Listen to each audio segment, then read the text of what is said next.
Have you ever wondered why some people seem to just get lost in their thoughts, while everyone else is just skimming the surface?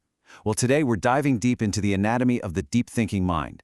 We're going to look at their incredible superpowers, but also the hidden vulnerabilities that, come along for the ride. You know how it is. We live in a world of 5-second videos, instant hot takes, and just constant noise. Our attention spans are getting shorter and shorter. But in the middle of all that chaos, there are people with a pretty rare superpower. And that's what we're talking about today. So what exactly is a deep thinker? Well, in the world of psychology, there are people who naturally spend more time using what's called System 2 thinking. Okay, so think of it this way. Your brain has two modes. System 1 is your fast, automatic, gut reaction brain. It's what lets you recognize a face in a crowd instantly. System 2, that's your slow, deliberate, problem-solving brain. It's the one you have to consciously turn on to do a tough math problem. Deep thinkers, they just kind of live in that System 2 space a lot more often than most of us. All right, so let's get into their first major trait. We're going to call it the observer effect. Imagine your life as a movie. Most of us are just the main character, right? Living in the moment. But for deep thinkers, it's like they're the main character and the narrator, watching everything from a booth, analyzing every single scene as it happens. And here's where their superpower really shines. It's something called high metacognition, which is a fancy way of saying they think about thinking. So when you're talking to them, they're not just hearing your words. No, they're analyzing your tone, your body language, everything you're not saying. But every superpower has its kryptonite, right? And for them, it's analysis paralysis. That same incredible analytical engine can just freeze up. They get so bogged down in every possible outcome that a simple decision like, what to eat for lunch, can feel like this monumental, impossible choice. So all that constant observing, it naturally leads to the next thing, a real hunger for puzzles. See, they're not content to just watch the world go by. They have this deep, innate need to figure out how it all works. There's actually a term for this in psychology. It's called a high need for cognition. And here's the key difference. For most of us, tackling a really complex, difficult problem feels draining. It's work.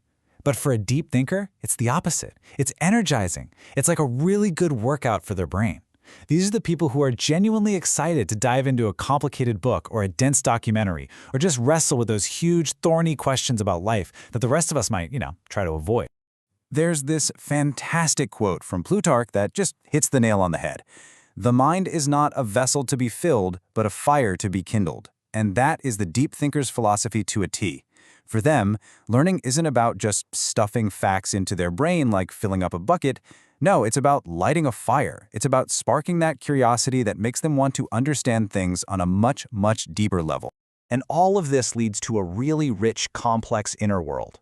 Because for a deep thinker, what happens on the surface, the what, is never the whole story. They're always looking for the hidden machinery underneath it all. They're obsessed with the why. Think about it. Most of our daily chats are all about the what, right? What did you do today? What's the latest gossip? What's on TV tonight? It's all focused on these external, concrete things that happened. But for the deep thinker, that's just the starting line. They can't help but dig deeper. They're the ones asking, okay, but why did they say that? Or what's the underlying pattern I'm seeing here? Or what are the bigger implications of all this?